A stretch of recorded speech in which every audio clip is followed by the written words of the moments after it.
فإذا جاءت الصاخة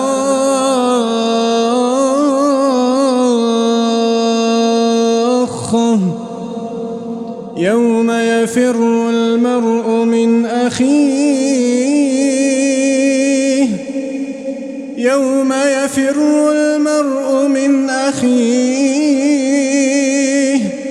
وأمه وأبيه وصاحبته وبنيه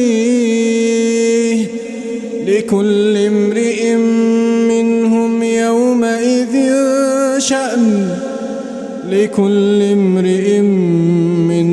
يومئذ شأن